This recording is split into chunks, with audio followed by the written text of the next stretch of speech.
Okay, raindrops. Let's get this show on the road. I feel. Wait, is this light? Is my lighting good? I don't think the lighting is good. Wait a second. Raindrops. Give me 1 second. I'm such a perfectionist. Hold on.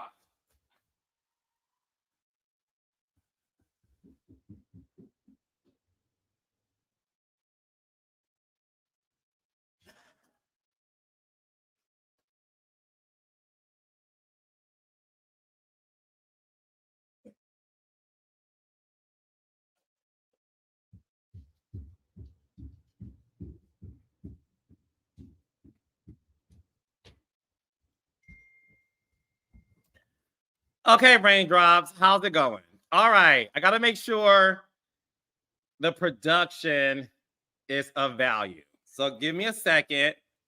I got to plug something in. Wait. You try to read me. Hold on. Somebody said next time say 7 p.m.-ish. I am literally on at 7:05. Y'all act like that's the end of the world. Some of these other people y'all watch don't even show up, child. Y'all want to be mad at me for not being on time? I am here. Why even Brandon Michael? Don't read me, baby. I like your name, by the way. 1 second. There is a lot going on. Okay, that's okay. Now I feel like I'm myself. All right, so let me get myself adjusted. I just got back home. I was out of town this weekend. There's a lot going on. Like a lot. So not the y'all are roasting me.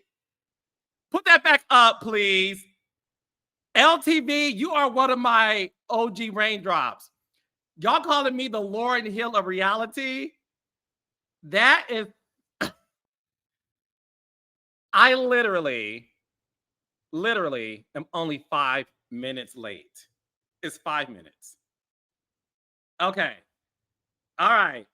So you guys may get 2 hours today. I can't make any promises. There's a lot going on, and I need to be able to make sure that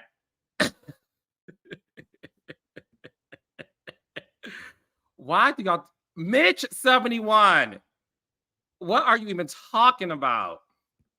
Y'all are so nasty and so rude. Sinead Tatum, just like a Detroit man late. Okay, let me do my shout outs. Chastity Harris has her wine, her popcorn. She's ready for this review of Huntsville and Potomac. We're also talking about, leave Funky alone. We're also talking about Belle Collective as well. So we have a lot to discuss. Caramel Dream said all the ladies were clocked in this episode. Let me tell y'all something. Caramel Dream, baby, all the facts. I cannot tell y'all how my phone was blowing up. Belle Collective premiered Friday. Season 4 premiere. The girls are always clocked in on Belle Collective, baby. The girls on Belle Collective, and I'm going to say this, and I mean it, and I don't care if y'all read me on Twitter. The entire cast of Belle Collective is the most clocked in female reality show in the world. They are. No one holds a candle to the cast of Belle Collective. They are the best female ensemble cast in the world. They are. They are always clocked in when it comes to personal story, when it comes to their conflict with each other. They are. Hi, Shashawn Michael. Thank you, baby. They are. Y'all got to watch Belle Collective. Season 4 aired Friday. And the cast, Sunshine BB said, I love Belle Collective. It's a hidden gem. Belle Collective is also the most underrated show on television. And it deserves its flowers. And for the next couple of months while the show is on, excuse me, I am going to talk about that show and bring on some bells. So tonight we got Aikisha, who I'm going to bring it in a second. Aikisha had a collective correction. Am I saying it wrong too? So she had that. And we also have the beautiful Miss Nell on as well. So look, I normally tell y'all about my weekend. I'm going to do that in a second. Yes, y'all love Belle Collective. Thank you, Queen. Yo TV. Yes, no, it's Belle Collective is phenomenal. It's a great show. So much so, I'm gonna say this and I'm gonna bring in my guest. This journalist who writes for the Daily Mail. He is Australian. And he follows me on social media. I've been on his podcast. He said to me, this Australian said to me, this white guy, he said, Belle Collective is the best show on TV. And he said, why aren't people talking about this show? And he's like running a campaign to talk about this show. Yes. So it's an amazing show. If you haven't watched it, go on the OWN app. It's called Belle Collective, and it airs every Friday at 8 o'clock, 7 Central on the Oprah Winfrey Network. Okay. So, all right, let me talk about this story really quick before I bring in Nell and Aikisha. Two of my babies from Huntsville and Belle Collective. Okay, it's the first time I'm doing a Monday Night Live with a star of Belle's in Huntsville. So you guys are in for a treat today. So I went to a wedding this weekend. Funky Dineva was also a guest at this wedding. And shout out to the married couple, Dwight Witherspoon and his husband, Walter Witherspoon. Okay. So shout out to the Witherspoons. They got married in Miami this weekend, and it was a great wedding. Carlos King is outside.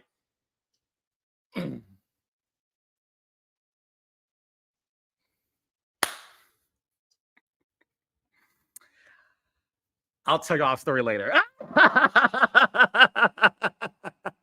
Hey, Nate, I love you. Thank you. You and Funky look great. Okay. So me and Funky were guests at this wedding. And of course, they set me and Funky at the same table. And we had a good time. We danced, did the hustles, the whole thing. So no, it was a great wedding. Yes. No, it was good. It was good. It was good. I'm showing off the shoulders. It was good. It was a great wedding. Shout out to the Witherspoons. And we'll talk a little bit about the wedding. Thank you, Victoria. We'll talk about the wedding. I have a story to tell y'all. I am outside. Anyways, all right. Without further ado, please welcome one of the stars of Love and Marriage Huntsville. She is the mouth of the South, baby, because you can hear her coming a mile away. I love her. She's beautiful. She came on the show. I've been begging her for many seasons to join the wonderful cast of Love and Marriage Huntsville, and she finally said yes. Give it up for the one, the only, the beautiful Nell Fletcher. You so wrong for that. It's so shady. Hello, Steve. How you doing? I'm good. I'm doing better than your Wi-Fi. What? You make all this money and you can't afford a 5G band in the Wi-Fi, baby? You know what? Don't start no shit with that. What's wrong with my Wi-Fi? What is wrong with my Wi-Fi? It's giving very much low budget. But no, the Wi-Fi ain't the greatest, but we're gonna figure it out. It's giving low budget, it's giving yard sale, it's giving 2 for $2 combo. is giving. We also accept coupons. You know, but we. You kidding? Are you serious? No, it's getting better. It's getting better. Okay, I'm gonna have to get on Fletcher about that then, because I don't handle that here at the house. Okay. That's his job. So I'm gonna have to talk to him about my Wi-Fi. So yeah, his ass in trouble. He in trouble. Why is he in trouble? What happened? This is damn embarrassing. You embarrassing my ass. This don't look good. Not my low budget. No, you look. No. Your Wi-Fi is low budget, but your look, your bundles are very high budget, and it fits exactly what you present. You look amazing, Miss Nell. Thank you. You really do. You really do. Now, if Chris wants to come and troubleshoot the Wi-Fi during a conversation, he's more than welcome to do so. Okay, so stay put. So now we can do the comments, baby. And you are terrible. I'm here for it. No, I love you, Miss Nell. I love you, and everything on you look good. No, you look good from bundle to tummy. I see it all, and it's you look amazing. You really do. Speaking of looking amazing, my next guest is someone who came on season 2 of Belle Collective. She calls herself the Queen of Jackson. She also calls herself the Queen of Ratings because she said that when she and So Gucci joined the show, the ratings went up. So without further ado, give it up for the beautiful, multi-talented Queen of Jackson, Aikisha Holly Cologne. Hello. Now that's a good Wi-Fi, Aikisha. Oh, honey, wow. Lucky, come fix my Wi-Fi, baby. Where you at? Yes, we have 5 band over here. Throughout the entire house on all 3 floors. Whoa, wait a minute. I can afford 5 bands. I just don't do all that, okay? I leave that up to my husband. Listen, I get it. Ain't no problem getting it if I ain't got it. I just don't do all that. That ain't what I do. Well, the girls are saying that Aikisha Wi-Fi has clocked in like the cast of Belle Collective. So I'm so happy to have Aikisha and Miss Nell on my Monday Night Live. So I want to start with this. Do you two know each other? We have met. Not really. We know of each other. Yeah, we have met and we talked on the phone once. Let me be clear because Ms. Nell just kind of got me together when we started this conversation. So I really fell in love with Ms. Nell on watching the show. So she, my first time meeting her, she came to this season while we were filming in New Orleans. And so I was fangirl. I ran up to her and was like, Miss Nell, I love you. I asked her to take a picture and, I loved her. And then I saw her again in Jackson when she came to another time we were filming at the opening, little soft opening or, what we did for the show. And that was my next time meeting her. And some things transpired, as you will see, as we go through the season of Belle Collective. And I was really embarrassed by those things. And not embarrassed by what happened and what was said and what was done, but I was embarrassed in front of Ms. Nell because I liked her and I had met her. And so I called her to apologize for my behavior. And we had a conversation and I felt like she poured into me. But, I understand that she's friends with that's where you women go wrong. Yeah, well, that's what I thought we were going wrong, but then let me say this, because the first thing I said y'all all showed your ass, and it's okay to show your ass sometimes. I told you don't owe me no apology. Well, that I appreciate it, but you didn't owe me no apology.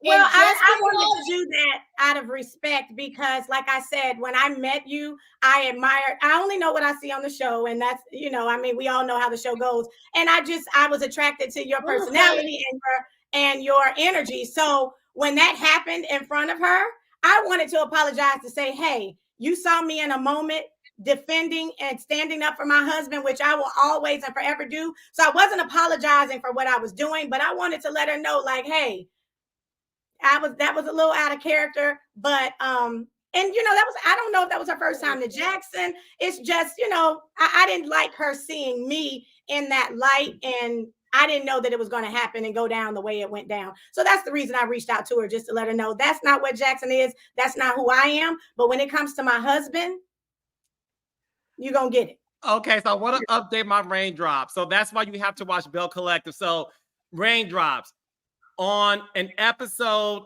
of Belle Collective this season, a big altercation happens, okay? A huge one.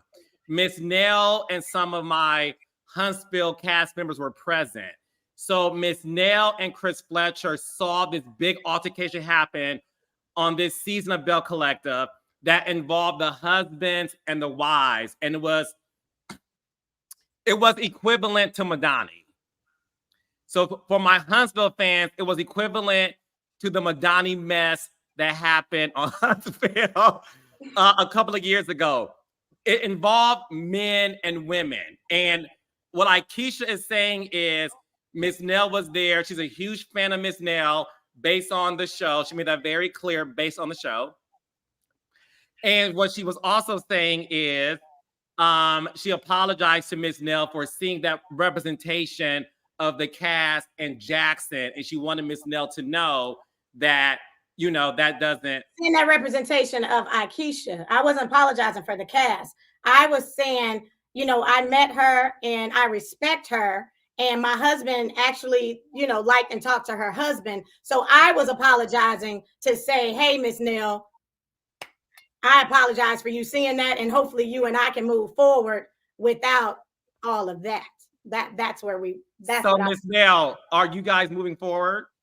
Sure. Yeah. Let Okay. me say something about me. I judge people for myself. Now, what she got going on with anybody else as a Belle, that don't have shit to do with Miss Nell. Nothing.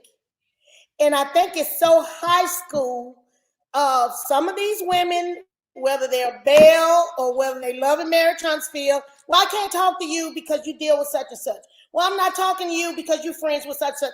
There ain't nobody, no one's going to tell me who the hell to be friends with. I'm a grown-ass woman at the end of the day. Well, since you brought that up, let's talk about the elephant in the room. So you went live last week because you were at an Atlanta event. Hey, Tisha, you were at an Atlanta event. And at this event, Martell was there with his child's mother, okay?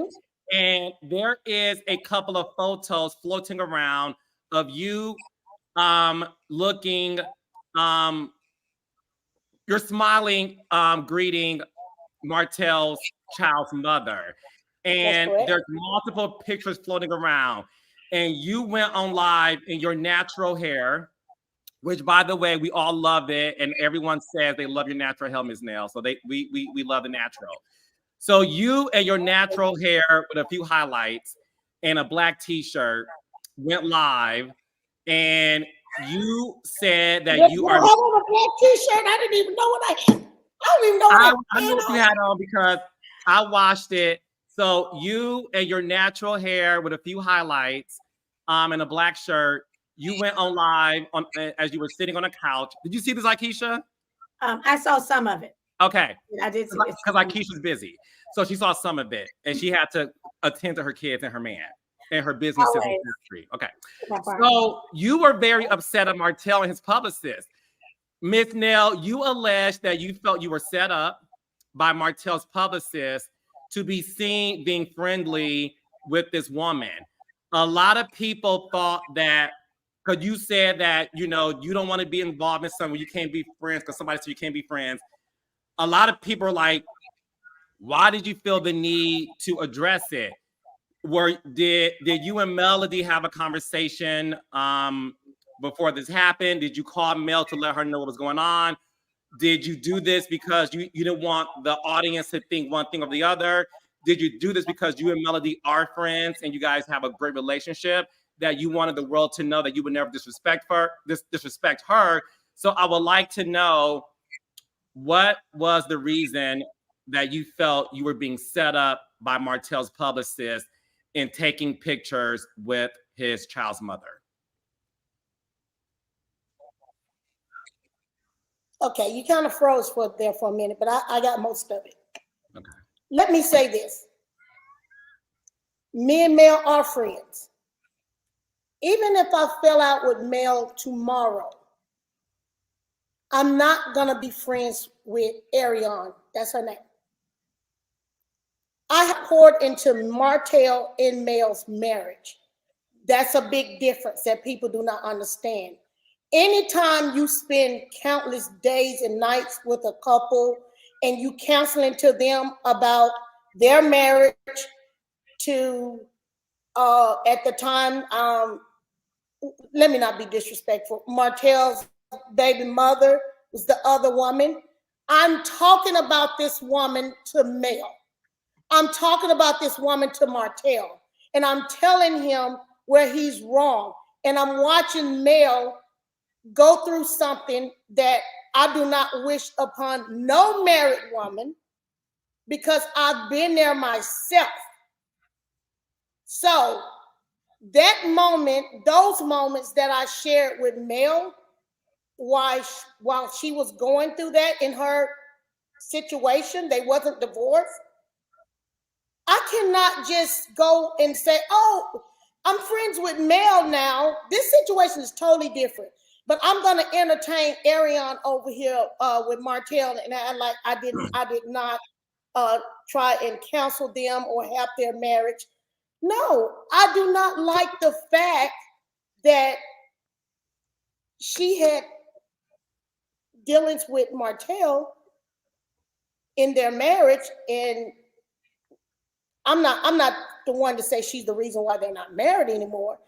I cannot say that. I'm just saying, as Mel being my friend and me counseling Mel and Martell, and everything was about this other woman, Ariane. I always ask Martell, even when he said something about the Polo Classic, and my husband and Martell are still friends. And he said, hey, babe, do you want to go? Martell is inviting us at his table. Who's going to be at that table? That was one of my first questions. Who's going to be at that table? Because I just cannot be at that table. It has nothing to do with what no one thinks. It has everything to do what Miss Nell thinks, my respect that I have for myself as a woman. Mel hasn't said anything to me. Mel has not called me. She has not addressed me on this issue. She has not asked me to say anything about this issue. I just happened to load some pictures up of mine, and then I start getting these negative comments like, why you didn't load the pictures with the slide chick, or why you didn't load the pictures with coleslaw? And I'm like, what? I don't have any pictures with her. I didn't take any pictures with her. Not on my own. I clearly said when he brought her over there, he says, hey, Nell, you've never met Ariane. This is Ariane. And I'm like, oh, shit, here we go. How you doing? And I shook her hand. That's me. I wasn't going to say, oh, no, bitch, I don't fuck with you like that. That's not, I wasn't going to do that. I wasn't going to do that. Maybe 20 years ago, I would have done that. But no, I wasn't going to do that. I shook her hand, said, nice to meet you. Back. And whoever the PR was that Martell is claiming that it's not his PR, that's why he fired her. I don't know what, I don't know. But she was like, well, hey, let's get a group picture. I said, no, you must not know who I am. She says, no, I know exactly who you are. This will be our TMZ moment. I said, no, you won't get no damn TMZ moment from me. And I told my husband, I'm out. I'm going the other way. Let's go. That's how that situation went. But I don't, that was my first time ever meeting that young lady. I know nothing about her besides everything that took place with Mel and Martell's marriage. I didn't like it. I have no ill feelings towards her. That's who Martell is with, seem to be. But that they're not going to control my life. When you come for me and it makes it look like I'm hanging out with her and I'm entertaining her and I'm kumbaya and we having a damn good time, no. Stop the madness. Stop the bullshit. I did not entertain her like that. No. I spoke and I kept it moving. Okay. My last question on this is, have you and Martell spoken since your live video? No. No. Okay. He's spoken to my husband, but not me. What did he say to your husband? He did not set me up. Okay. That's what he said. He wished Nell had called him because he didn't set me up. And I felt like I told my husband, well, no, he could have called me. If he knew it was out there and it was going around, he should have called me. He could have said, hey, Nell, I didn't intend for this to go this way. Beg your pardon. But I didn't get no phone call from Martell. I only got my husband got a phone call after I went live and said that Martell felt the way he did. Okay. Well, I'm glad you cleared it up because that was one of the main questions the audience wanted to know. So now we get into Huntsville. So listen, this girls trip, I said this on Twitter and I want to get Aikisha's thoughts on it. It's one of my favorite girls trip ever in the history of reality television because you ladies spoke about real life issues. And that to me is the beauty of a girls trip. You got the cattiness and all that stuff because, you know, I think we were all gagged when Kimmy checked you the first night on the girls trip when she stepped up to you and, you know, had that moment with you. But I want to hear from Aikisha. Aikisha, I let her have that moment. I just let her have it. I was really over it. Of course. Okay. Aikisha, what are your thoughts on the girls? I ain't scared of nobody. If I feel like I'm over it, I'm just damn over it. But be clear, I hold my own. So, Aikisha, did you catch the mid-season premiere of Huntsville? Yes, I did. What are your thoughts on the girls' trip? I just want to hear everything that you're feeling because I know you very well. You are very opinionated and have lots of thoughts. Oh, thank you. One, I was thinking, Lord, I don't even know if we would ever be able to do something like this. But I was just happy that everyone seemed like they were able to talk and resolve different issues. Like I was happy to get Destiny's side of the story of what was happening, to see her receipts, like when she was breaking down those text messages. I was happy that Destiny and Mel were able to have a conversation and for Destiny to really express how she felt. And then we heard, you know, what Mel was hurt by. I was happy to see that conversation between Sunny and Destiny. And that was a mature, that was a grown woman conversation because, you know, sometimes I wonder if I would be mature enough to sit or stand in front of the woman who is currently with, you know, a man that I was in a relationship and be on a girls trip with that woman. So I was just happy that everybody was able to get those conversations out and be able to really say how they felt. Oh, I was really happy that Stormy was able to ask Mel those questions of, you know, how do you feel to hear what the millimeters are doing? You know, I mean, allegedly that these are millimeters. So I was just, there were conversations that needed to happen. And I was glad that we were able as an audience to see and hear these conversations and the, you know, the response. What are your thoughts on the Destiny and Sunny situation? Do you think Sunny crossed the line? Or do you think at the end of the day, she was her producer and she met him, you know, independent of Destiny later down the line and they got married? I think the Sunny crossed the line. And that's my opinion. You are a producer on the show and, you know, we do get very comfortable with our producers. And if we're not able to be open and vulnerable with you guys, then how are we to bring that to our audience? And so if I have to be guarded and worried about if Courtney was going to be trying to talk to Willie after it was over, or if I'm going to be hearing, like, I don't want to feel like I can't trust my producer. And I know that you guys, meaning you, Kingdom Reign, you want to get the best stories, you want to get what is best for TV, but at the same time, we still should be able to trust you with our truths. And so, yeah, no, you and Destiny may not have been the best of friends, but you've had conversations about this man. You knew that this was her man, whether they were together or not. I don't even think I would want to entertain anyone who was with someone that I knew, or that I'm going to be. I mean, what if it was still a producer on the show? Like, what if you guys never brought her on? Was she still going to be a producer on the show? Well, no, well, that's the thing. And I want to answer that. She and Moses started dealing with each other when she was not a part of the show, right? She was not a producer. Nell, you got something to say? I think she's been looking at him for a minute. Listen, I don't know because I'm not on the show, but I understand.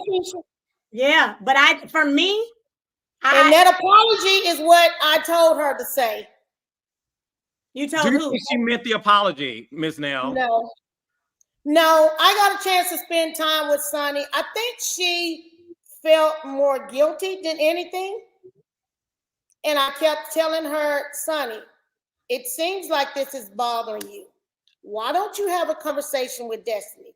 Why don't you tell her? I mean, you didn't mean for it to go this way. You never meant to hurt her. Everything I told her to say, she said during the conversation. I'm like, wow, like, so when Destiny was like, I don't believe this, I'm not surprised, because I wasn't surprised either. Because if you really meant it, you wouldn't have said my words from word for word, and then you wouldn't have went back on what you said so quickly. And you're a producer, so you know what is needed in order for a show to move forward. So it's an unfair, in my opinion, because I don't know Destiny and I don't know Sonny. I'm just watching as a viewer. But being on this side of it and being on a show where I am produced and dealing with producers, it's unfair to Destiny, because Sonny knows both sides. So Sonny knows how to make a story move. And Sonny knows what to say in order to move on through what you guys are looking for. And I just felt like, I know for me, there is no way in hell or heaven that I would be able to do what Destiny is doing right now, being on this show with Sonny, knowing that she was my producer, knowing that we've had conversations about my man. And then Destiny basically made her say, stop pretending like you and I were not talking. Stop acting like we weren't building a friendship. So watching Destiny and just looking at her as she was going back and forth with Sonny and the way Sonny's body language was, I believe Destiny. And I was just like, wow. Now, who do you believe? Destiny. Hands down. As we also saw on this trip that Aikisha brought up, we saw Destiny and Melody finally have a conversation. So to catch the fans up, Destiny was not a part of last season. Their last conversation was at the season before reunion. So Destiny and Melody are in the same room for the first time on this girls' trip. And they started to finally have the conversation that Destiny felt she needed to get off her chest. So now, when you were there and you saw Destiny bring up the fact that she felt that Melody taught this woman how to respectfully cheat and all those things, what did you think about that as you were at the table? It broke my heart. It broke my heart that Destiny would do that. I just don't see, and I love both of them dearly, but I have to speak my truth. I just don't see no woman. I don't see Nell trying to teach a woman how to respectfully cheat. Hell, I'm not finna show no woman how to respectfully cheat on with my husband.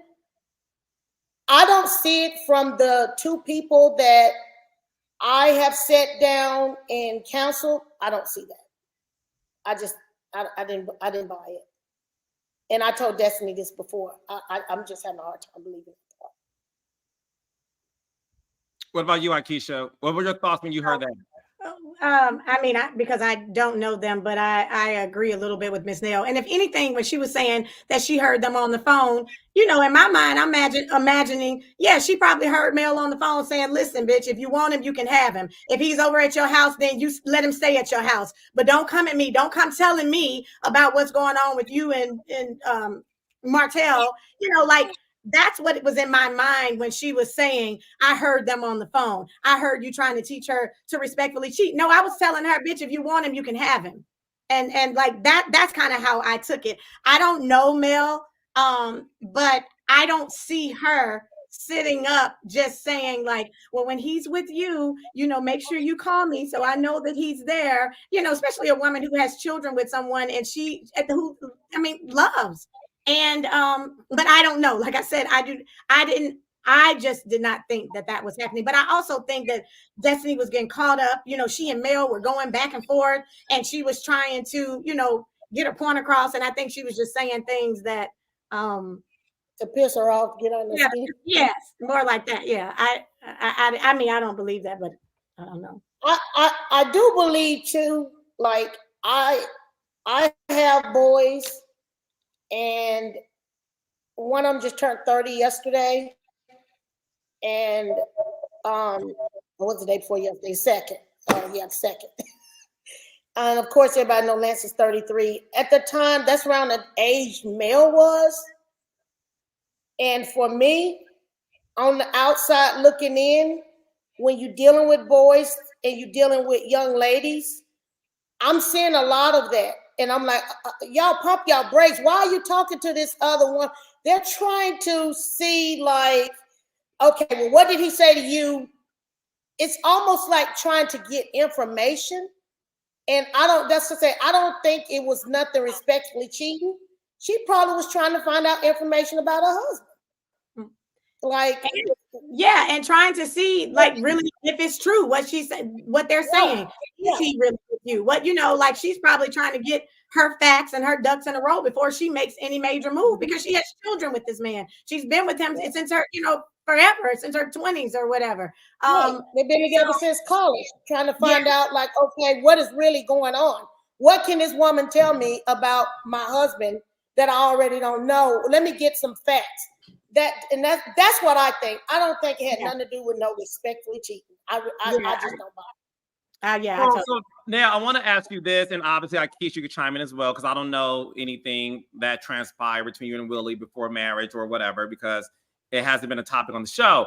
But Nell, you've been very honest and transparent about your husband and you dealing with infidelity. So when you dealt with infidelity in your marriage, did you and the woman that he was sleeping with, did y'all ever have a conversation? Hell no. No. No, I tried to kill him. Well, for me, Willie and I have never dealt with infidelity in our marriage. I've never been disrespected in any kind of way when it comes to other women. If there is another woman out there, she knows what her place is, and clearly she knows how to stay in it.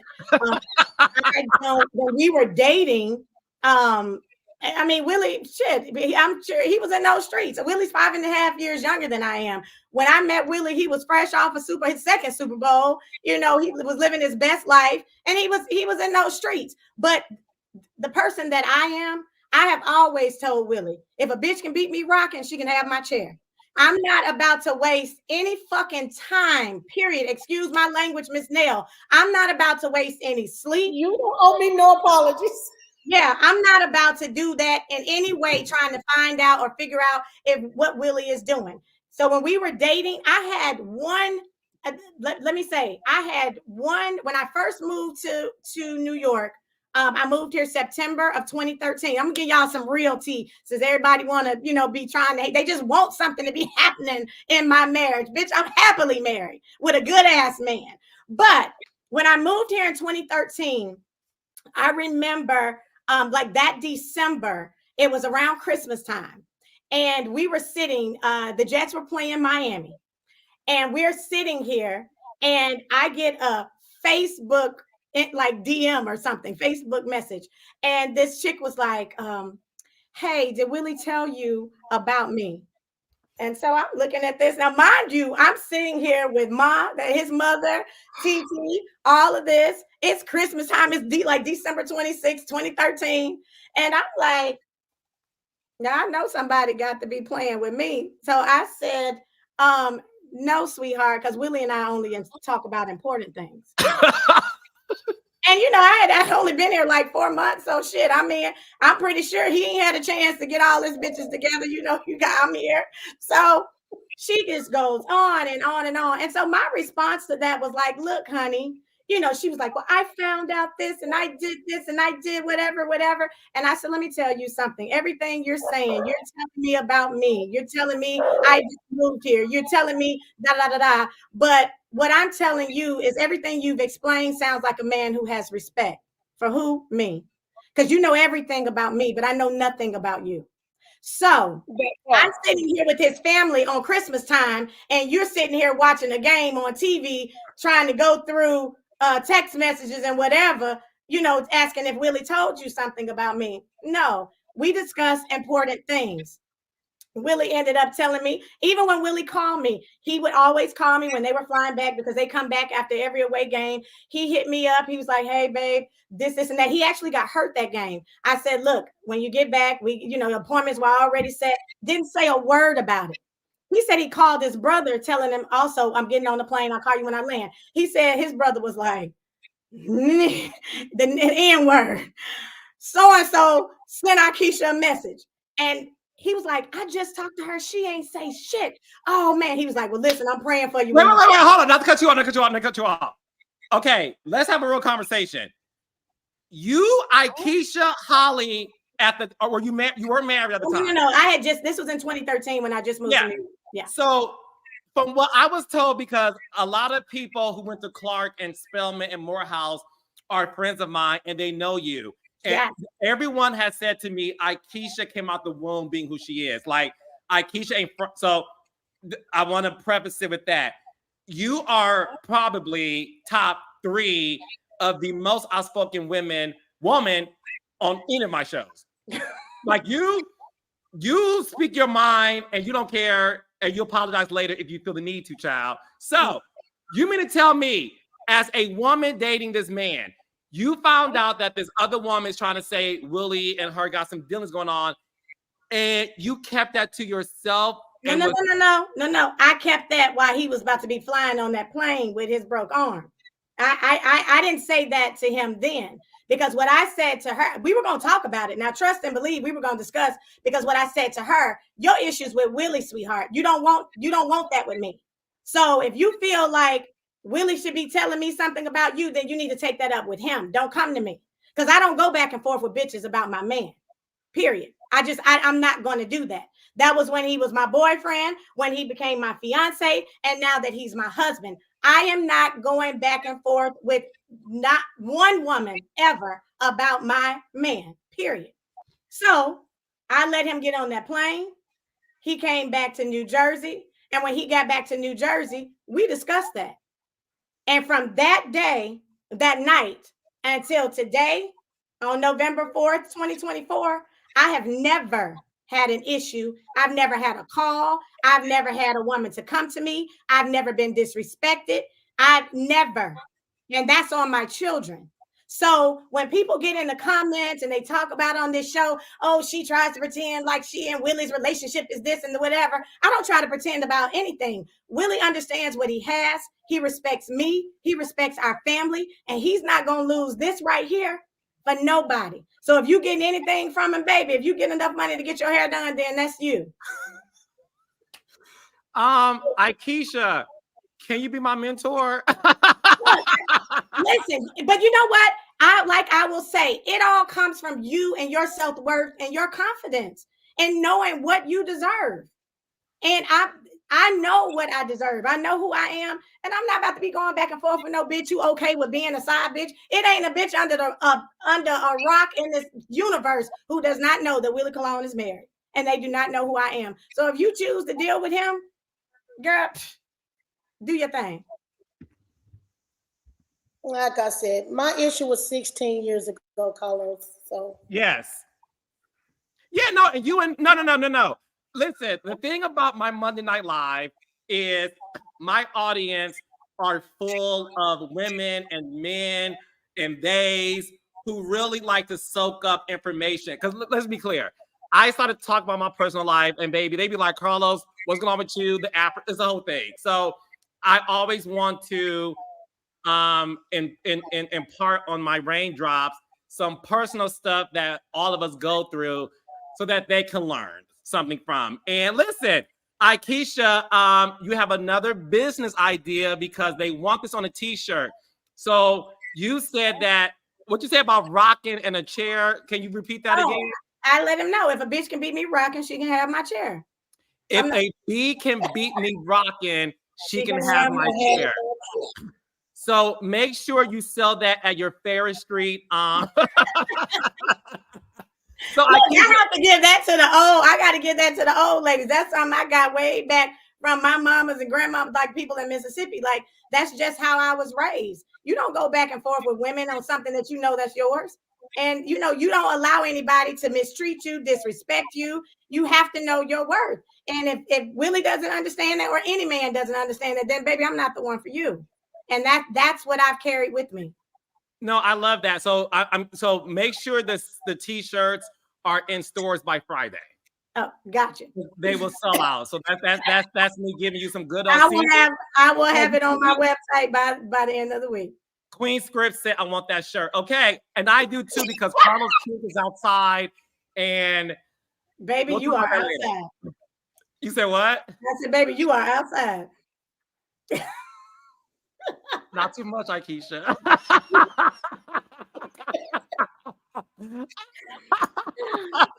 Okay, so one more thing with Huntsville. They're going to move on to Belle Collective. Explosive, much love season premiere.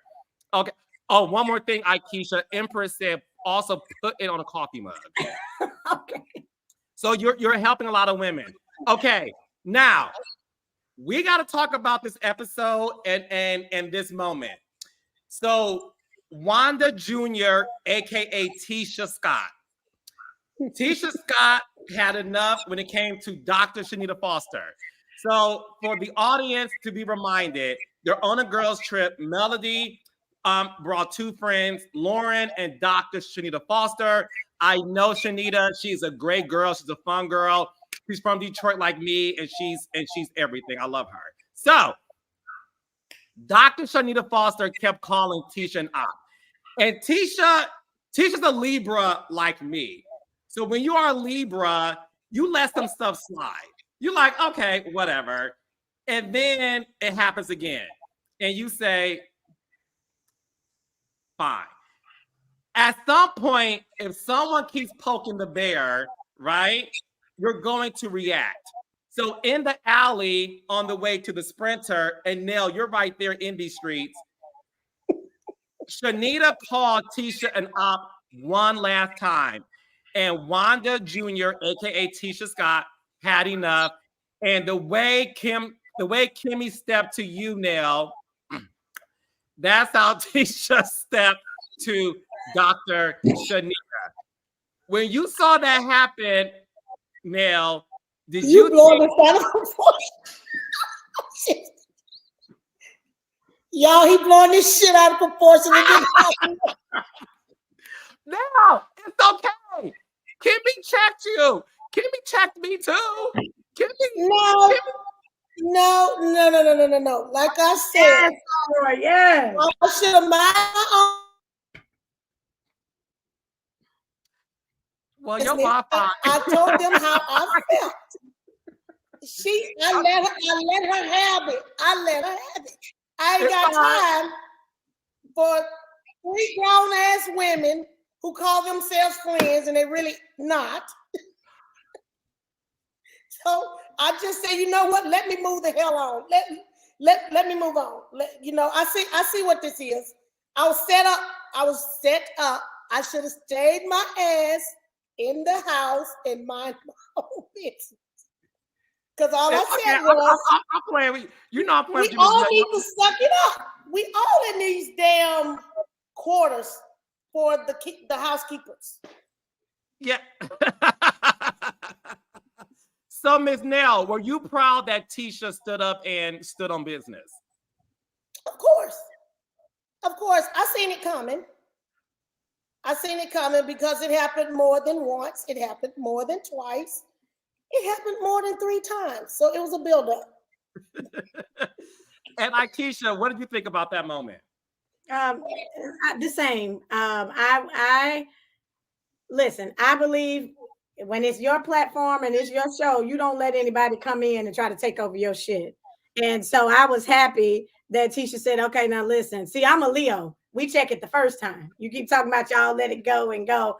At the table when it was first said, I would say, now listen, sweetheart, you don't know me that well. And you're a guest here. So well, some people may say, Aikisha, you were a guest of Letitia Pearson's show and you yeah, but when I came on the show the first season, I was a Belle. So I wasn't a guest. I came in main cast. I never came on as a friend.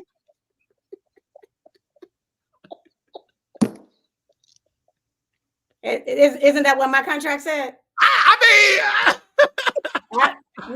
Yeah. So I'm just saying. So guys, if you haven't seen Saturday's episode of Love and Marriage Huntsville, watch it on the OWN app, on demand, or on your DVR. It's an amazing girls trip. Every one of my girls are clocked in. They're giving y'all personal story. They are giving y'all some great conversation that Aikisha said. And the beauty of the girls trip to me, and I'm not going to spoil what happens in the end, but the beauty of the girls trip to me is the fact that everybody has tough conversations. And the way it ends, and Nell, don't give it away, but the way it ends is surprising. And that's all I'm going to say. Would you agree, Nell? Yes, I agree. Okay. Now, one more thing before we go to Belle Collective. We just taped the Love and Marriage Huntsville reunion. What is one word you would use to describe the reunion we just taped? Ooh, very powerful. Yes, I concur. Okay, so Aikisha, Belle Collective, and Nell, Nell, you can stay and talk about this too. So, on Belle Collective season 4 premiere, Aikisha is trying to gather the girls. Okay, she has finally made ground on her business on Ferry Street, and she met with her girl So Gucci. And Aikisha feels that it's important that the collective gets corrected. Why wasn't it important for you, Aikisha, to really bring this group back together? Well, when you talk about me coming on the show, when I came on the show, I was under the impression that I was coming into a group of like-minded women who wanted to see progress, not just on Fair Street, but just in the city of Jackson and in the state of Mississippi. We want to change the narrative of how people view women and people in Mississippi. So it's like we sort of veered from that purpose and our goal. No one was talking to anyone. The last time they saw us, people were about to fight with the good clothes on. They, calling each other names. Nobody was talking to anyone. So it was crazy. I was talking to Gucci. I would, every once in a while, like somebody's post or, see something and maybe comment on something. Excuse me, but no one was talking. Letitia and Latrice weren't talking. Marie and Tamara weren't talking. Marie and Latrice weren't talking. Tamara and Letitia, like it was just Gucci wasn't talking. It was crazy. And I was like, you know what are we doing? And yes, I brought them down and I showed them the building, But the reason that I was bringing them on Ferris Street was because Ferris Street was an area where our people not only survived, they thrived. So I was hoping, excuse me, y'all, that bringing them to this area in this courtyard on this street, that maybe, our ancestors could kind of, maybe float over us and just put some positive in us and help us to move, forward and in the right direction. I mean, of course, it was like little shade. I mean, at the end of the day, we're not going to be, act like it wasn't put, to make it seem like I was putting on this brunch or I was trying to upstage somebody else. Those were not my intentions. My intentions were literally to get the girls together and let's figure out how we can move forward. And if we're not going to move forward, then let's just move the hell on, period. What are your thoughts on Selena joining the cast as a Belle?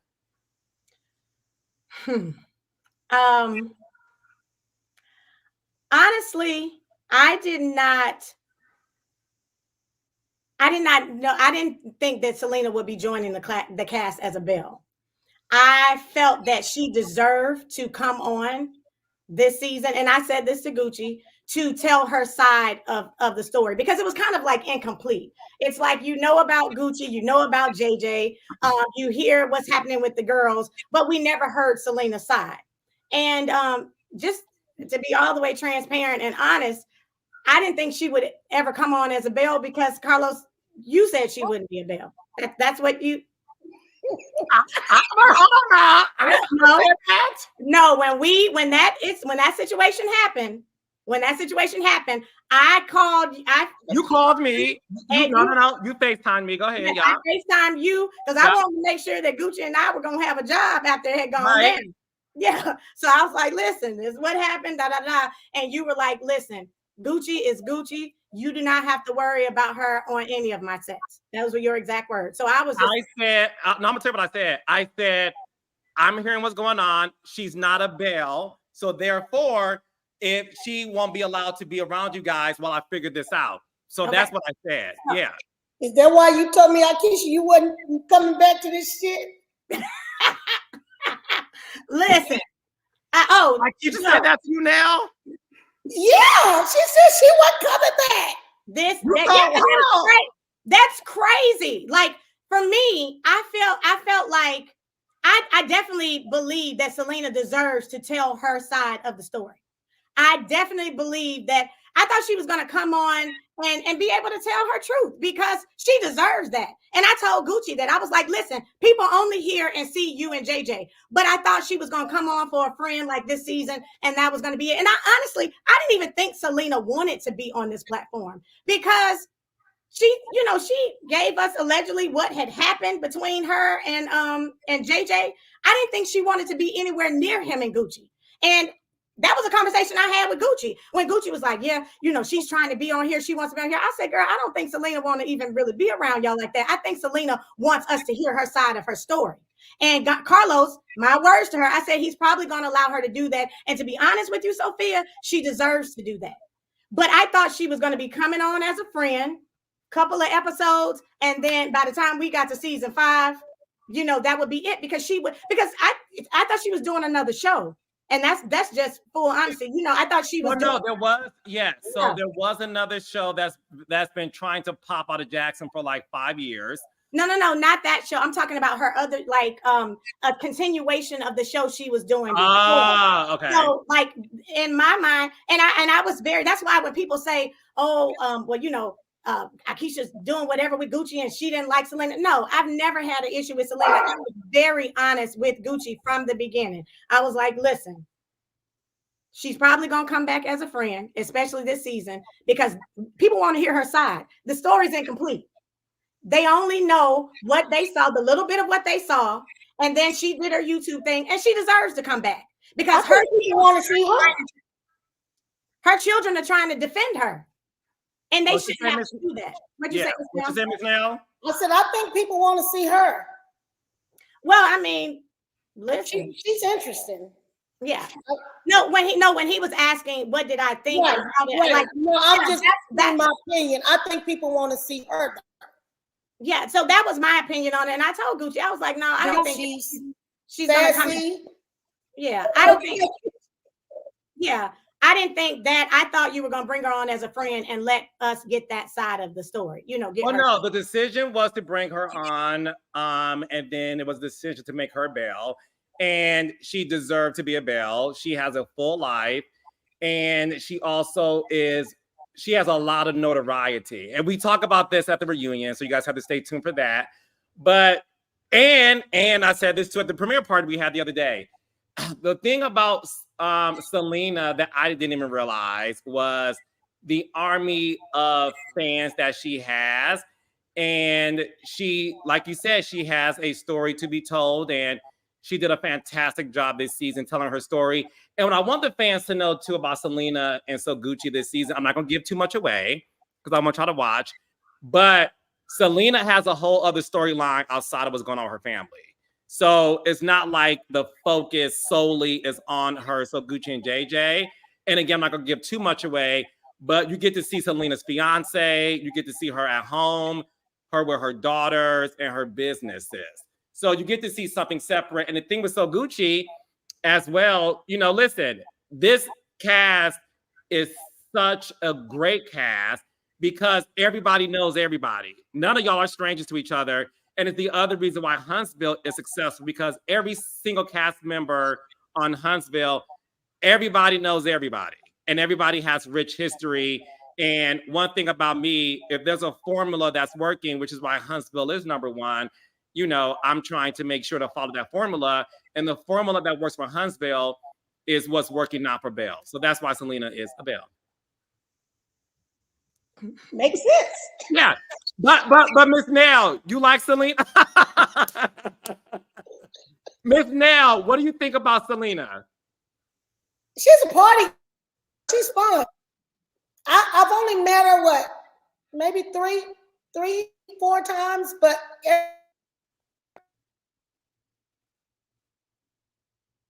she's got great energy. I love it. I love it. No, she's good. She's good. She's good. Speaking of coming back, what are your thoughts, Aikisha, on so Dr. Antoinette Lyles has a scene with Latrice. Okay, so Dr. Antoinette is an OG Belle. She started out season 1 of the show. So Latrice, after attending your collective correction, I got it right? Okay, good. Yeah. After attending your collective correction, Latrice meets with Dr. Antoinette Lyles and has a conversation with her about you girls and some of y'all being fake. And, you know, Dr. Antoinette decided to talk about Letitia Pearson and Letitia alleging that Dr. Antoinette was flirting with Glenn. What are your thoughts about all of that? I really didn't have any thoughts about it. At that point for me, I didn't have any issues with the girls. It was just funny to me that you made a statement the other day when we were at the preview, and you said since season 2, Latrice has been begging for Antoinette to come back on the show, and I was just like, wow, for her to be so close with Letitia and knowing that Antoinette had it in for her.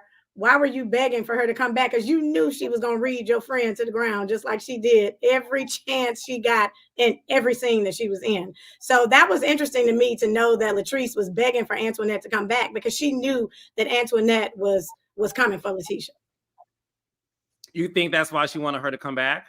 I don't know. I mean, I have no clue why she wanted her to come back. I said it was interesting when you let us know that she's been asking for her to come back all those seasons because, you know, that y'all, like, she talks about loyalty and wanting to have people. Who is she? Latrice okay. Talks about, you know, loyalty and having her friends and this. And at that point in season 2 and 3, they were friends. And so when you said for the last 3 seasons, she's been begging for Antoinette wanting to come back and knowing she knew what Antoinette's gripes were. So I think they were a little shaky. Huh? I think Latrice and Letitia relationship was a little shaky. No, not in season 2. Not when we first came on. Carlos said that she's been asking ever since she left. So season 2, 3, and 4. Okay. Well, I know at some point they were a little shaky there, so Yeah, I guess. rocky. It was a little rocky now. It was. No, I mean, Aikisha, listen, one thing about me, baby, I read between the lines. I color outside the lines and inside the lines too. So it appears that Aikisha feels if Latrice and Letitia were such good friends, why would Latrice want somebody who may be considered to be Letitia's ops to come back to the show? So after I know we sat on the phone and kikied about how she read her down to the ground, and it was funny. But I'm not gonna sit on the phone. Not one of them can tell you they've sat on the phone with me and kikied about Gucci. Oh, I guess everybody internet froze. No, ain't nothing wrong with my internet. I just can't speak on nothing I don't know. So with that said, I have to keep my mouth closed. No, it's just interesting to me. And so that's what we talk about in this collective correction, because I know, Mr. King, you know, that your next question is going to be, be talking about the Latrice and Letitia at the thing and what they were trying to do and the whole setup. And well, how about you set up for the audience before we move on? Set up. Well, no, when we got to this collective correction, what I wanted to do, honestly, was for everyone to put whatever their issues were on the table. I wanted to make sure that Gucci was able to get on the table and explain what her issue was with Latrice, what the issue was with Tamra. Latrice, I definitely wanted to hear how everybody keeps saying, we didn't give Latrice the opportunity to talk. Well, I mean, we are not going to blame everything on editing, but that was a very long scene and we were able to hear everybody out. And so for, with Latrice, she was saying that we were inserting ourselves into her marriage and giving our opinions on, whatever was going on with her marriage. And for me, they showed most of what I was saying. That wasn't true. Let me speak for me. I only talked about what was brought in front of everyone. And that was what had happened at the M Bar. That was us seeing bruises on her arm at Gucci's birthday party the season before. So when I talked about anything that was brought to me about Latrice's marriage, it was never malicious of tell me what happened or he did this to her, whatever. It was always out of concern. When Marie was upset with Latrice, I always told Marie I thought it was something deeper. I never discussed with Marie anything about Latrice. Even with Sophia Gucci, I never, ever had any conversations with her talking bad about Latrice or any of this. None of them can tell you that. So what I was saying to Latrice is, you project or you feel that people are doing what you actually do. You think we're getting on the phone talking about you because you know that's what you do. You feel that Maria? This Maria? No. This was Latrice telling us about inserting ourselves into her marriage. And she felt like that, we can sit here and do this kumbaya moment, but after it's over, we're all going to be talking about each other. I never felt like the ladies were doing that because I knew that wasn't what I was doing. But apparently that's what Letitia and Latrice have been doing. So that's why she felt some kind of way. And so Letitia brings up, well, she was trying to support a live of mine and Gucci, and she comes in and I made a statement about when Letitia and Latrice are at odds, that's when we find out all these things. And I said, yeah, I did say that. And I meant that, and I still mean it. We found out so many things that these two have been conspiring on and plotting on and doing. That's why they knew they had to get back friends, because they were afraid of what the other was going to tell on each other, because they both know where all the bones are, and they did not want either one of them to reveal too much of what's really going on with them in their lives.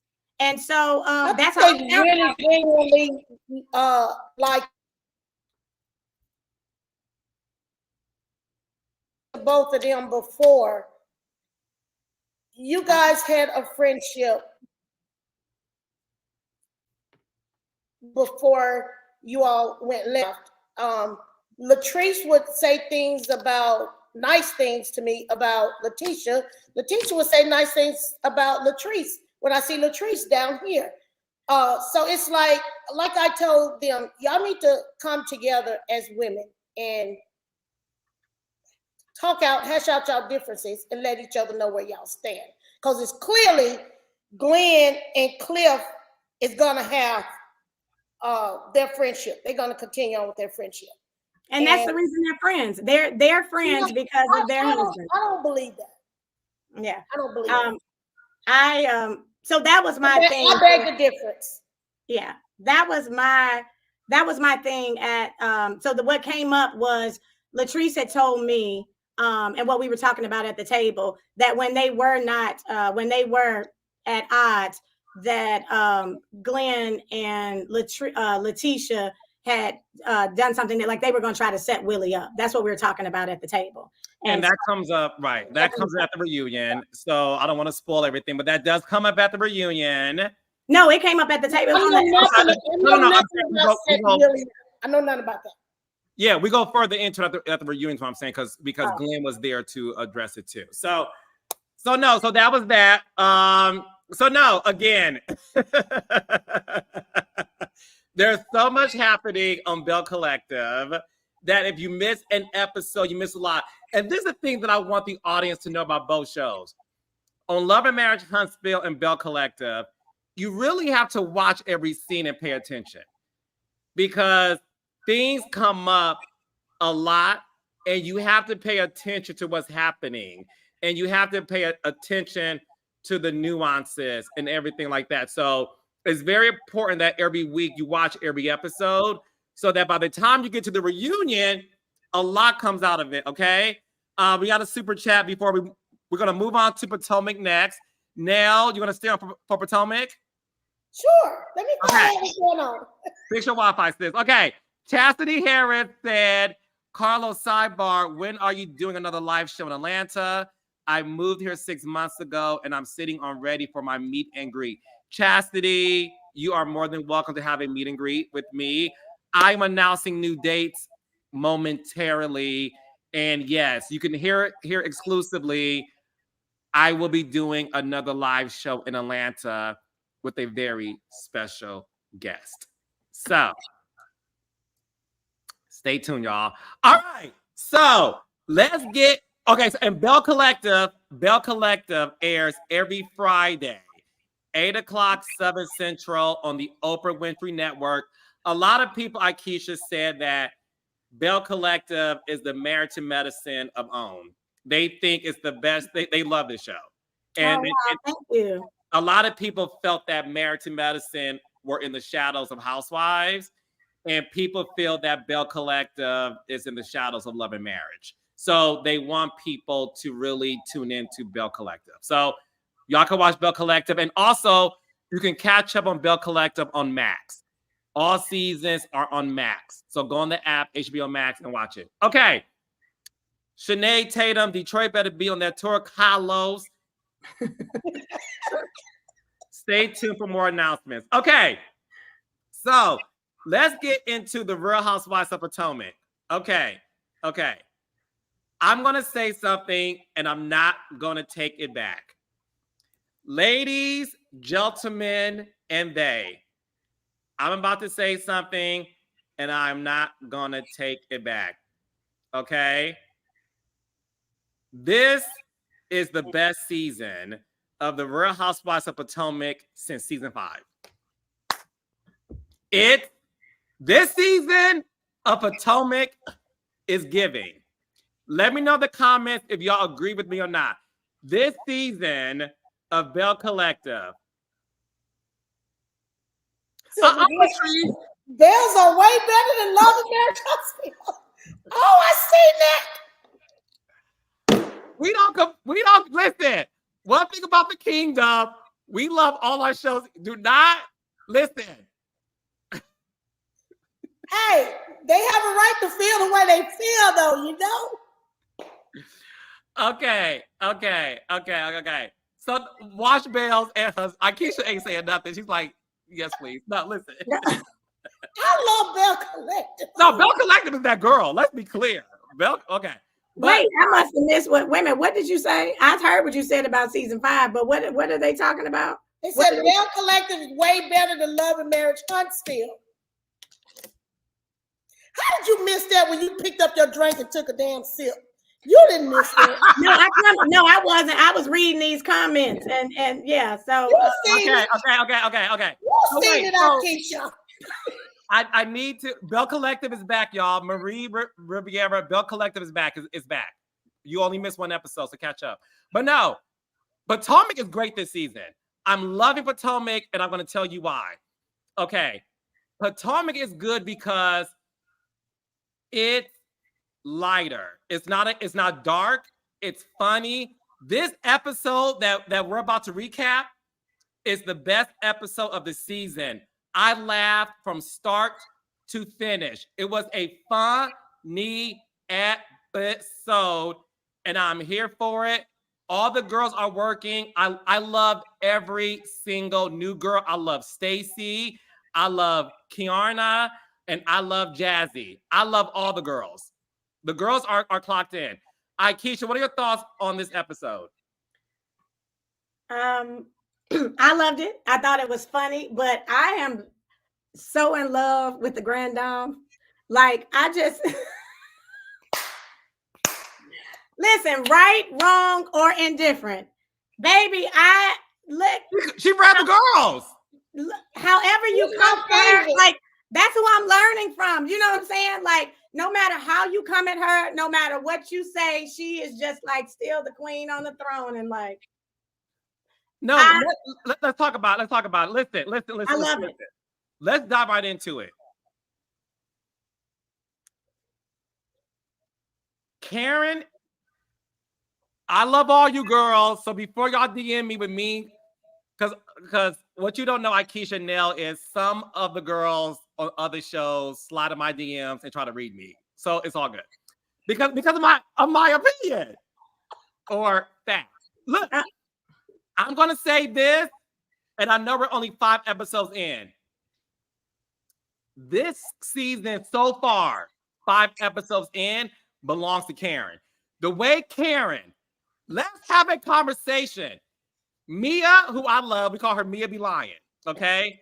When Mia Be Lying tried to catch Karen in a lie about allegedly butt dialing Mia and Joy and saying that, yeah, these girls don't know. I'm paraphrasing.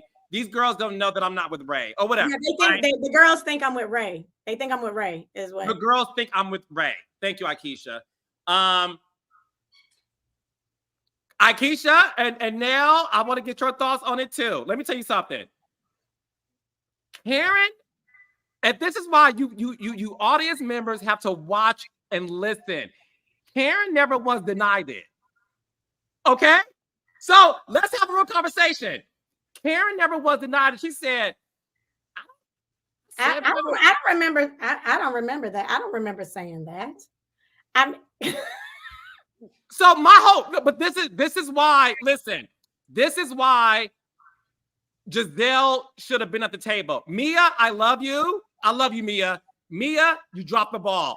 Because my comeback would have been, well, you're not denying it. So, because my thing would have been this. I never said that because I don't even feel that way. I would never say that. With Ray, Karen did not have any of those declarations.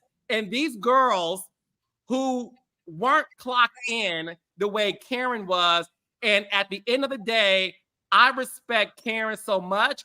Karen Huger, if you're listening, you can go after what you pulled, and these girls failed the assignment.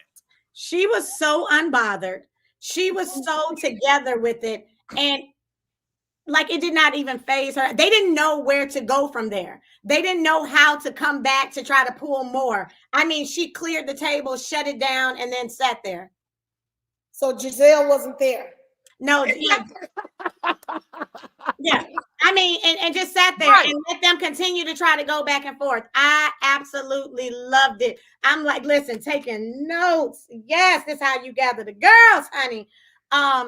It was absolutely it was just perfect. You know why? So now, why do you think it was important for a Giselle Bryant to be? Because okay, so I'm gonna say this first, and then I'm gonna ask you the question now. So make sure your Wi-Fi is strong for your answer. So it probably gonna fail you then just for saying that. Okay. So for all you Potomac fans who hate Giselle, I hate Giselle, Giselle this, Giselle that. Y'all never listen to me. Giselle is needed for this show.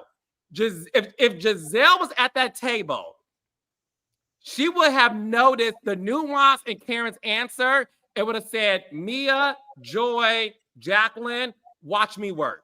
Watch me work. And she would have showed those girls how to do it. So Miss Nell, because the banter with them, when you watch Giselle and the Grand Dame, Giselle and Karen go at it, baby, it's work. It is magic. But you know what? I will say this. I love when they are together though. I even loved when they were getting on the boat and how they leaned in and was like, we just going around the lake. I mean, well, they've known each other for years. Yes, so they know. Yes, to me, they have chemistry. Giselle and the Grand Dame is like a relationship. Yes. They do well together. Like you said, the others were not clocked in because Giselle wasn't there. They needed Giselle there to confront the Grand Dame. Yeah. That is chemistry. That's a relationship. Yeah. Yes. I want to ask you this, and I want y'all to be honest. And I'm going to start with Aikisha. Who is the Giselle of Belle Collective? You better be honest, because I have her in my head, and I ain't gonna say much. Who is the Giselle of Belle Collective? I would say it's between myself and Gucci. It's you. Okay, so it's you. Definitely not. I wouldn't have said Gucci, honestly. I don't know her like that. No, Gucci's great. No, it's Aikisha. But Gucci's great, and Gucci. And I'm not saying that. No, let me say I'm not saying it because Carlos knows. I'm not saying it because she's my friend. But baby, Gucci can read down to the ground.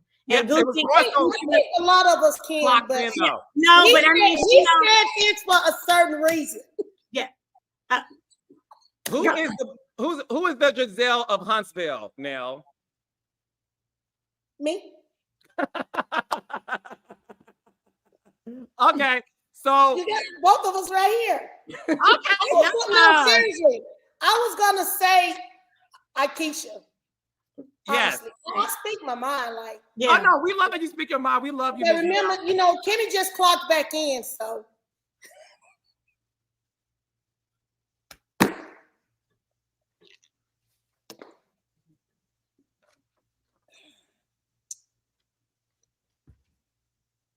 since you said she read me, I guess she needed to clock back in.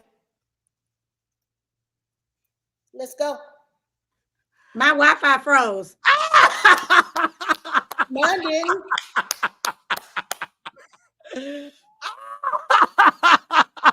I am loving this Monday Night Live already. Okay, so we also gotta give. Let me tell y'all something. So Miss Nell, all the girls let Karen get away with that, and I said, because y'all know me, I love accountability. I love honest conversations. I love when the girls are clocked in. Because the girls, as a cast member, you two know this. You have to listen. You have to listen to what's going on and ask the follow-up questions. So this is no shade, and I love all the girls, but they failed me because Karen got away with it. And me being honest, I was not even mad at Karen because I was like, if y'all gonna allow me to get away with it, this shit, I'm gonna go. But Karen, let me tell y'all something. Karen earned her Grand Dame name. Thank you, Victoria Thomas. This is the best YouTube ever. I'm weak. No, I have two spicy guests who both said that they are the Giselle Bryants of their shows, and I love it. Okay, so look. Well, Destiny actually called me the Grand Dame of this show. She just said I'm just waiting on you. I'm waiting on you, Grandom. Well, they'll see that coming up this season in more episodes. So, raindrops. Let's talk about it. So, we're gonna come back to the Mia versus KK, but I gotta skip over it to still talk about Karen. When Karen told Jacqueline, well, didn't your man serve 25? But no, had 25 counts. Karen asked Jacqueline, and Jacqueline is Mia's best friend. Well, didn't your man have 25 counts? Yo! Check. Yo! Okay. No, Aikisha, Nell. I listen, I had a lot going on this weekend. Your boy was outside. I went to a wedding. I'll tell you all the story later. Yeah, I see you. That was the whole thing. And so I'm sitting in my hotel room and I'm watching Potomac. When Karen said that, my dog Brody and I fell on the floor. I said, Karen, you ain't playing with these girls. No. Aikisha, take it away. No, I mean, she was not playing. Like I said from the very beginning, everything, like I was watching her in awe. It was like watching magic. It was like watching, I'm like, whether she was right or she was wrong, like she had you rooting for her, like, yes, like she was not playing. She was not playing with them at all. And I loved it. I loved it. There was no comeback from, even when you go back to the episode before that, when whether Jacqueline was telling the truth or not, if she called her, whether she was drunk or whatever, the way Karen came at her, it made you be like, oh, okay. She was like, you a liar. I mean, she brought it down. And then when the girl started crying, she was just like, I don't give a damn about your tears. I don't give a damn. You still a liar. Don't come for me. And I said, yes, indeed. Shit, I was here for it. No. Karen, let me tell you something. Karen and Jacqueline, you know I love you too. Karen clocked Jacqueline so bad. She was flabbergasted. She needed a ventilator. She needed a breathing machine. She needed some Pepto-Bismol because I'm sure she had bubble guts in her stomach. She needed a diaper. She needed the pins. And she was trying. Her friend was trying to come in and help. Mia was trying, and then and that didn't even work. Like nothing phased her. They're not ready for Karen. They were not ready that night. They weren't ready for it that night. No. And then when Karen told Jacqueline, I have two DUIs, you dingbat. Wait, Karen. Between us girls,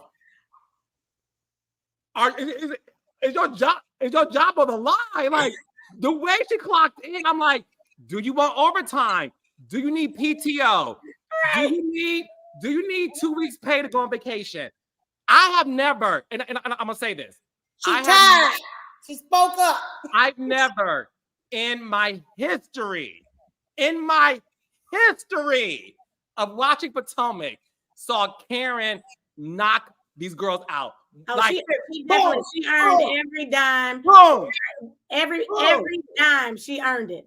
I'm catching up with this season, and so I started back watching, and I'm looking at this, and I was just like, I was speechless. I was absolutely speechless. I'm gonna say this, Karen. If Karen deserves first chair at the reunion, I thank you, Sinead Tatum. The baby, the PTO was approved. Karen clocked in so good that I really sat there for a moment and said, I'm watching a woman give the best performance since Viola Davis in How to Get Away with Murder. Karen, listen, and I love all the girls. And Jacqueline, come on my podcast. We can talk. And then Ms. Nell, Mia tried her best to take up for her friend. And Wendy even stepped in and said, oh, so y'all can talk to her about that, but It was, and then Cameron was like, I don't care. So Cameron won this. Cameron won. She won. I want to get to one more topic. Then we're going to get into KK and because that conversation, Aikisha and Nell, caused an uproar on social media, and I want to be able to make sure we talk about it. Okay, we got to talk about Stacy. So, Miss Nell, there's a new cast member on the show named Stacy. She's beautiful. By the way, I'm a fan of Stacy. I think she's great for the show. Stacy's commentary in her interviews are hilarious because she gives you that she's lost in this world of like what's happening, and she has great commentary. Now, what's not so great about Stacy, I got to keep it real with you, Stacy, but you're also invited on my podcast to set the record straight, baby. Karen. Stacy has a male friend, Miss Nell, named TJ. TJ to me stands for Thick James. He is a thick man. He has body, yaddy, yaddy. Okay. Megan Thee Stallion, Chloe, and TJ are thick business. Okay. So, but the gag is Stacy is going through a divorce. Okay. And TJ is somebody she calls her best friend. So what we saw 2 weeks ago is they were at the gym and TJ gave her nothing. Like just gave her nothing. So in this episode, Stacy calls TJ and he still is giving her nothing. He gives her nothing. They talk like they're best friends. To me, that's my opinion. They talk like best friends, and Stacy is trying so hard to make fetch happen. Okay? And this man does not want you. Stacy even said at the end of the phone call, I love you. And he hung up the phone. So what I'm saying is this. Stacy, I love you down. Thick James does not want you, baby. He doesn't want you. And the thing that I need for the girls to realize is a man will always show you. He said, I love you. Okay, my bad. I missed that. I was flabbergasted by the lack of enthusiasm, but I was wrong. But he was really nice when he called. He was like, hello, beautiful. How are you? He was, Okay. I mean, all right. Cool. Listen, when I'm wrong, I'm wrong. He did say, so I'll do retraction. He did say, I love you. Okay. I was wrong. He still don't want you, sis. So my thing is this. When a man wants you, you will know it. You will know it. And I want to hear from Nell and Aikisha because I'm going to speak for the gays. So long story short, I'll be quick with my story. I went to a gay wedding this weekend, okay? And it was in Miami, okay? And this couple, they're made for each other, right? So, as you all know, I'm outside, okay? I'm outside. And because I'm outside, they don't want me. So my point is saying, so look. Yes, they want you. Okay. Listen. I know when a man wants me. So I'm not going to say much, but I was active this weekend celebrating. And this man made it known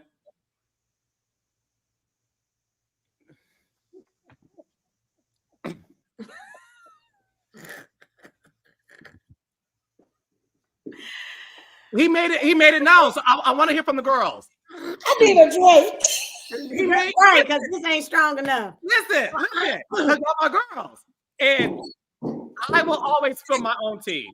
And the gag is he's African. I'm gonna keep it moving. So this is the thing. This is the thing. I knew this man wanted me. And the best part about it to me, I'm not gonna say much.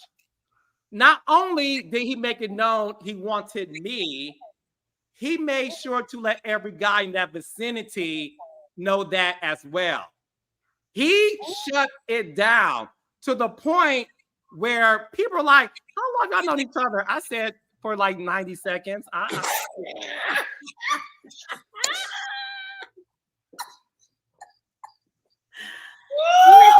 hear what you're saying. And so you're my right. point, Aikisha, is this. No. A man will let you know when he wants you. Period. You're right. He definitely will. He will put a stake in it, put a flag on it, and let you know I'm claiming this and I want you. I think watching this, that TJ probably wants her to settle her situation. Like, isn't she still married? She's not divorced yet, right? It doesn't matter. He just don't want her. Because when a man wants you, they're gonna show up and show out. He know her situation. I still just don't think. So do you think he's an opportunist? Do you think that No. he's an actor that he wants to be on this show? No. I don't. No. So why would he come on national television and come on as a love interest of this lady if he wasn't either? I actually thought I seen that actually, Carlos. That part. For me, hell, I'm probably gonna get heated for this. Well, don't say it. Don't say it. Don't say it. Don't say it. Don't say it. No. Don't say it. No, because the thing is this. Don't say it. Okay? Don't say it. The thing is this. The thing is this.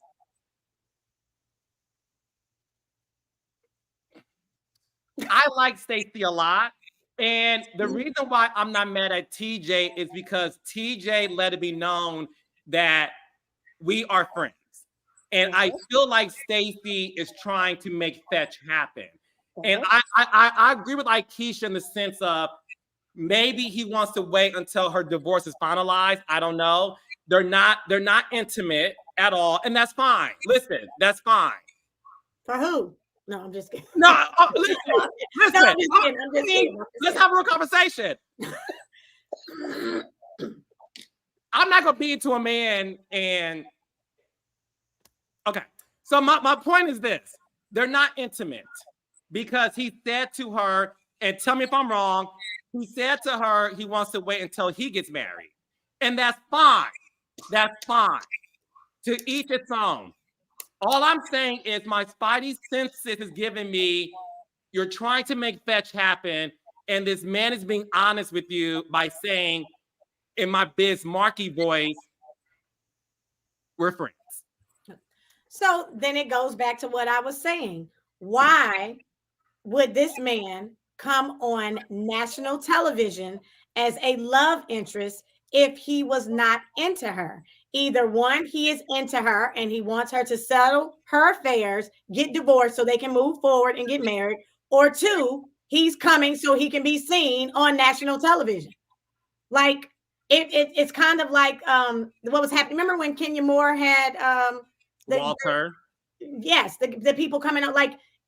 So we either can say he is waiting on, like, why would you come on national television? Because if you have other women or you are in other relationships, you're not going to risk that to come on television if you're not into this woman.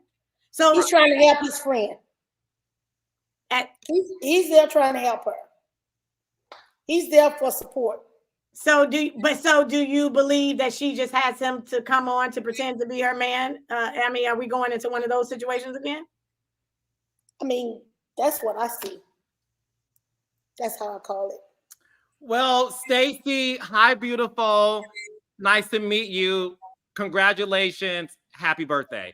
If you would like to come on Reality with the King to set the record straight, you are more than welcome to come. I think Stacy is a great addition to the show.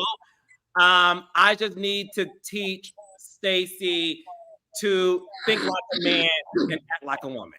Okay, so with that being said, I want to move on to. Well, he didn't know he was being portrayed as the love interest. Okay, but maybe you didn't know that, child. Who knows? Okay, so our final topic of the night, and thank you so much, Aikisha and Nell, for taking time out to do this. I don't take it for granted. I hope you two are having as much fun as I am. Yes, thank you. The boss lady said, love all three of y'all. Thank you so much, thank baby. you, boss lady. Okay. Thank you. The most talked about scene of the evening was Mia versus KK. So Kierna, and if I get the name wrong, I'm sorry. Kierna and Mia had Miss Nell a vicious verbal altercation. Like it was downright dirty, right? But it was verbal. It was verbal. Okay. So long story short, KK is talking about something unrelated. Well, she was. Go ahead. She was telling them to get off. Like she didn't want to hear anything else about Karen, the Karen situation. She wanted to move on from that. And, basically let it go. Let's focus on Wendy. It's Wendy's birthday. But Mia wouldn't let it be great.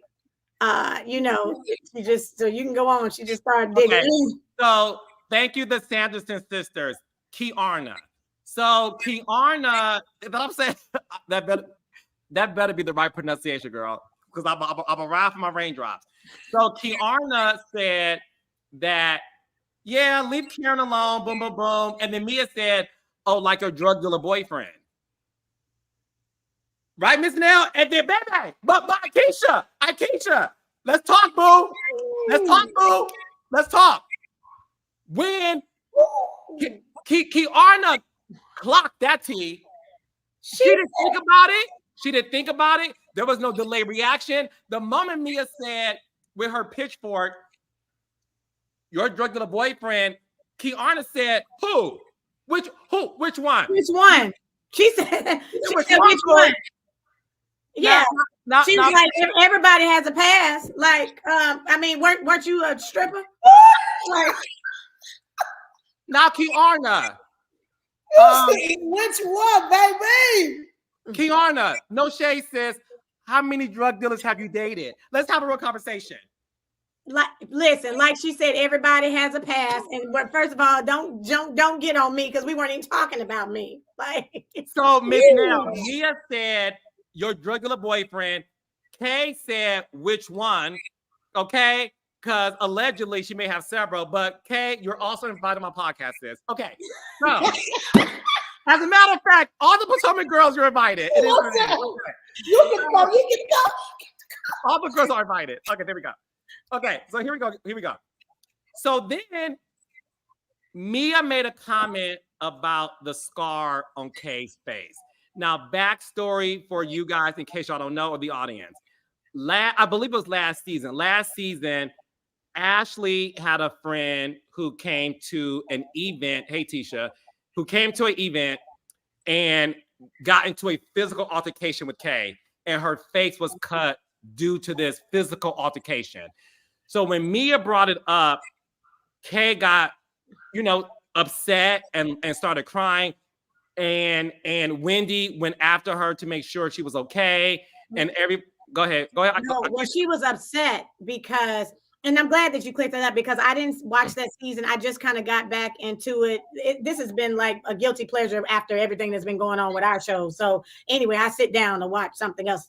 Saying that to say, I wasn't sure what that was, but when I got the backstory, no, she was upset that Ashley was the one who asked something about the scar, like if saying like, oh, you had a scar? Well, how did you clear that up? And that was kind of, when I got the backstory, like, oh, it was Ashley's friend, that was real messy. And that's what she told her, no, you, of all people, don't need to be asking me about this scar. And that's when she got up and really like, so what do you think Ashley was like trying to be messy? Oh, no, Ashley, listen, this is no shade. Ashley is messy. Ashley has one job. Yeah. And that's being messy. When you fill out your bio and it says job title, Ashley writes in messy. And that's no shade. Ashley, let's have a real conversation, y'all. Ashley's sole purpose on that show is to be messy, right? And she does it well. She serves a purpose, and that's not me being shady at all.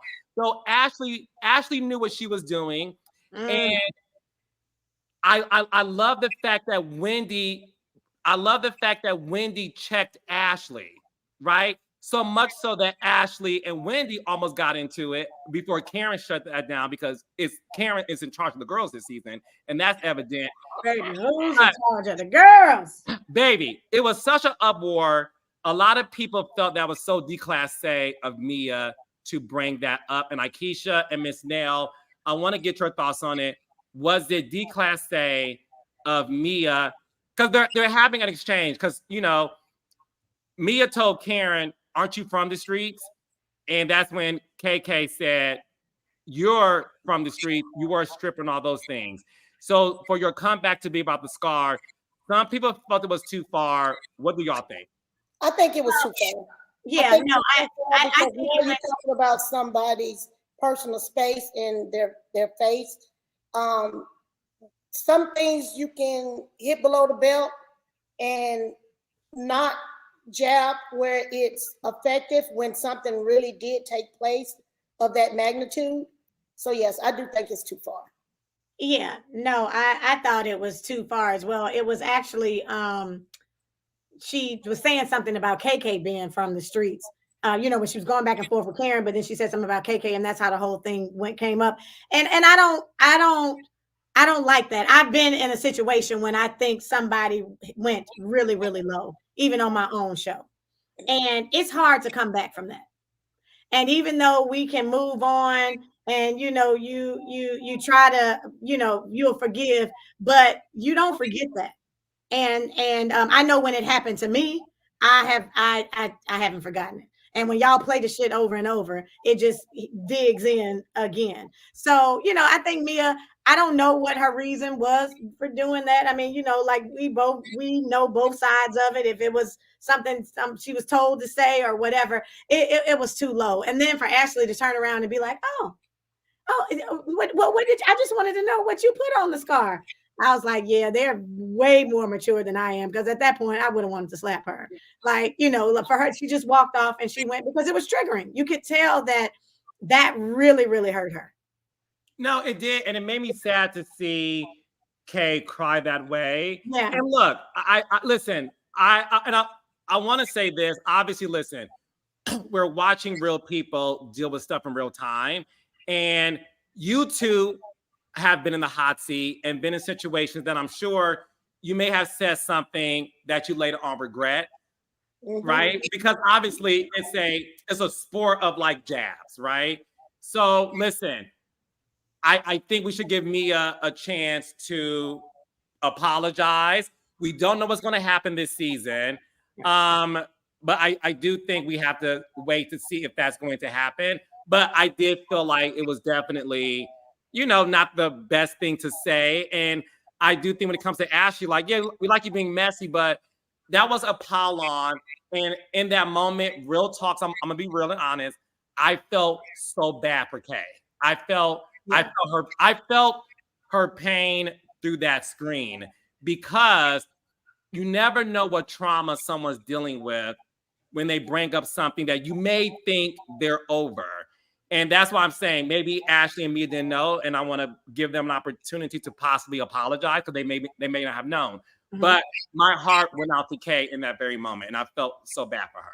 Yeah, and then we have the rest of the season to go, so hopefully they do apologize to her and they're able to move forward. Yeah. So last thing, we're gonna move on. We got 7 minutes left. Stacy at the end of this episode. Oh God, I missed it. You didn't see the end of the episode? Very end, yes. What? Mia and Jacqueline. Because again, Karen clocked them so good that Mia and Jacqueline said, we have to, this is me saying it. I believe they said we have to get her back. Yeah. Like, I was going to tell you, Mia is messy too now. Oh, Mia's messy down. Mia be lying. Mia messy. I love Mia. Mia's messy. I love Mia. Mia's messy. Okay. Girls, Mia had Karen's case on her phone and was reading the charges to Stacy. So Stacy is friends with Karen and was defending Karen. Stacy, who lives on the little house on the prairie, she's so innocent and she loves dandelions and Lululemon. Okay. She was like, what do you mean? Is it true? What's going on? I didn't realize it was that serious. A trembling Stacy walked into Karen's room and Karen's like, are you okay? And she said, Karen, I just heard some very disturbing news about you. And Karen's like, what are you talking about? Stacy goes, Mia and Jacqueline showed me something. And Karen said, what did they show? About your multiple DUIs and that it's so bad that you have to go to rehab. So she walked her dumb ass in there like I walked my dumb ass outside.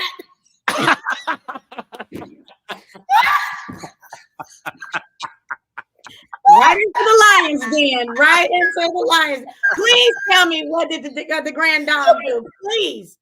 What did she say? What do we have to wait till next week? It was a to be continued. Oh, because you know she's gonna be ready for the girls. Baby.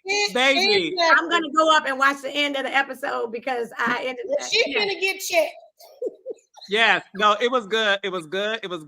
But no, I want to shout out to all of the super chats. Peggy Hager, she means Aikisha. She forgot she put the L instead of the K. She also said, Aikisha, I'm a Leo. Now I get why I vibe with you. Oh, yes. Yes. We also have Divine Femme who said, Nell, stop caring what these crazy folks say to you. They are instructed to do that. Be yourself and quit explaining yourself to strangers. Don't matter. Live your fabulous life.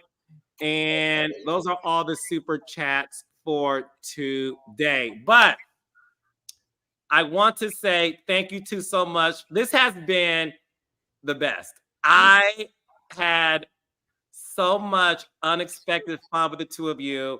I do not take this for granted. I know you guys are busy mothers and busy businesswomen and busy wives. So I thank y'all for taking out 2 hours of your time to join Monday Night Live. I love you too. Again, you can catch Nell Fletcher on the hit show Love and Marriage Huntsville that airs every Saturday, 8 o'clock, 7 Central on. And make sure to watch the beautiful Aikisha Holly Cologne on another hit show called Belle Collective that airs every Friday at 8 o'clock, 7 Central on the Oprah Winfrey Network. Thank you, S. Scott, for loving this collaboration. And I will see y'all next week. Thank you. I love you guys. Bye, Miss